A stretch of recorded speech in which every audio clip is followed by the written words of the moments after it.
সরাসরি সহকর্মী এলিনার কাছে যাব। এলিনা, এর আগে হাইকোর্টের নির্দেশ, তারপর সুপ্রিম কোর্টের নির্দেশ, কিন্তু রাজ্য সরকার নির্দেশ মানেনি বারংবার। আবারও আবেদন, সময়সীমা বৃদ্ধির আবেদন, সব মিলিয়ে আজকে রায় ঘোষণা 5 মাস আগে শুনানি শেষ হয়েছে। কি কি সম্ভাবনা দেখছেন রাজ্য সরকারি কর্মচারীরা?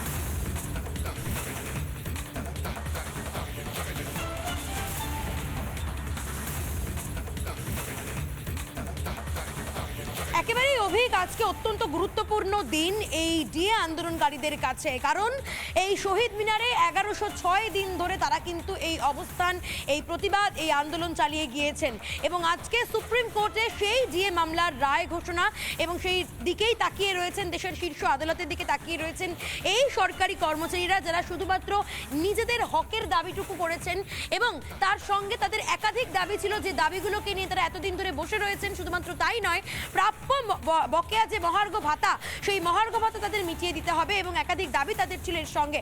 আমি একটু কথা বলবো যারা এখানে বসে রয়েছেন দিনের পর দিন। দাদা, আজকে অত্যন্ত গুরুত্বপূর্ণ দিন আপনাদের জন্য, আপনারা প্রত্যেকেই এই মুহূর্তে অপেক্ষা করছেন কখন রায় ঘোষণা হবে। কি মনে হচ্ছে আপনাদের, আজকে রায় আপনাদের পক্ষে যাবে না বিপক্ষে যাবে? দেখুন, আমরা তো রায়ের ব্যাপারে 100% আশাবাদী, কিন্তু আমাদের একমাত্র উদ্দেশ্য তো ডিএ নয়, এটাও পশ্চিমবঙ্গের সাধারণ মানুষের জানা প্রয়োজন যে আমরা কিন্তু শুধু ডিএর জন্য আন্দোলন করছি না।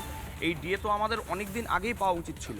আমরা অস্থায়ী কর্মচারী যারা আছেন পশ্চিমবঙ্গের বিভিন্ন ক্ষেত্রে, তাদের স্থায়ীকরণের জন্যও আমাদের লড়াই চলবে এবং ডিএর ক্ষেত্রেও পরবর্তীতে হয়তো আরও অনেক মামলা হবে, তার কারণ কেন্দ্রের সঙ্গে সমহারে ডিএ এবং সেটা ফারাকটা তো অনেকটা, কেন্দ্রের সঙ্গে রাজ্যের অনেকটা ফারাক তো দিয়ে অনেকটাই, সেটা নিয়েও আমাদের লড়াই থামবে না, আইনি লড়াই হোক বা পথের আন্দোলন। এবং তার সঙ্গে সঙ্গে শূন্য পদে স্বচ্ছতার সঙ্গে নিয়োগ, যেটা পশ্চিমবঙ্গে বিগত প্রায় 15 বছর ধরে হচ্ছে না, থমকে আছে।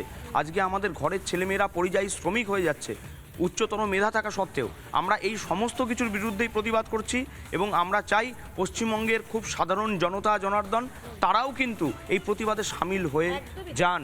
একদমই তাই। আমি আরেকজনের কাছে যাব। দিনের পর দিন বসে রয়েছেন এবং একাধিক দাবিগুলো সামনে রয়েছে, এই যে যারা অস্থায়ী কর্মচারী হিসেবে কাজ করছেন তাদেরকে স্থায়ীকরণ করা এবং তার সঙ্গে সঙ্গে প্রাপ্য বকেয়া মহার্ঘ ভাতাগুলো মিটিয়ে দেওয়া। কি মনে হচ্ছে আজকে রায় কোন দিকে যাবে?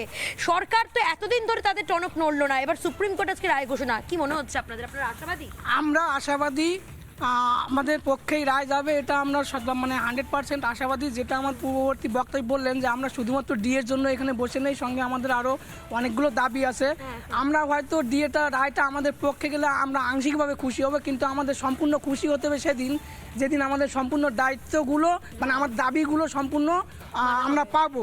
যেমন আমাদের 6 লক্ষ শূন্য পদে স্বচ্ছভাবে নিয়োগ, যেটা বিগত 15 বছর ধরে এই রাজ্যের মুখ্যমন্ত্রী হতেই দেয়নি, এবং যারা অস্থায়ী আছে তাদের স্থায়ীকরণ, এইসব নিয়ে আমাদের দাবি। এই দাবি আমাদের চলবে, আন্দোলন আমাদের চলবে, আন্দোলন চলবে। আরো একজন বসে রয়েছেন, তার কাছেও যাব। তিনি কি বলছেন? দাদা, এতদিনের আন্দোলন 1106 দিন, সেটা তো কম কথা নয়। সরকার এতদিন পর্যন্ত নিশ্চুপ নিরুত্তর থাকলো, আপনাদের এত আন্দোলন হওয়া সত্ত্বেও সরকারের টনক নড়েনি। সুপ্রিম কোর্টে আপনাদের দ্বারস্থ হতে হলো, সেই শীর্ষ আদালতে আজকে আপনাদের রায় ঘোষণা। কি মনে হচ্ছে, আপনারা কি আদৌ আশাবাদী? আমরা 100% আশাবাদী। দেখুন, আমরা 3 বছর ধরে এখানে বসে আছি, শুধু আমাদের জন্য বসে নেই, এখানে আমাদের রাজ্যের যারা শিক্ষিত বেকার তাদের জন্য আমরা বসে আছি। আর শূন্য পদে নিয়োগ, 6 লক্ষ যে শূন্য পদ, সেটা স্বচ্ছভাবে নিয়োগ হোক, সেটা আমাদের অবশ্যই দাবি।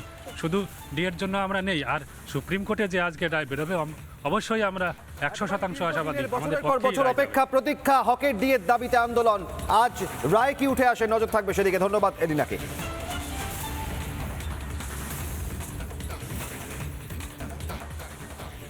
নানা ধরনের কন্টেন্ট দেখার জন্য লাইক করুন, শেয়ার করুন আমাদের ফেসবুক পেজ, সাবস্ক্রাইব করুন আমাদের ইউটিউব চ্যানেল।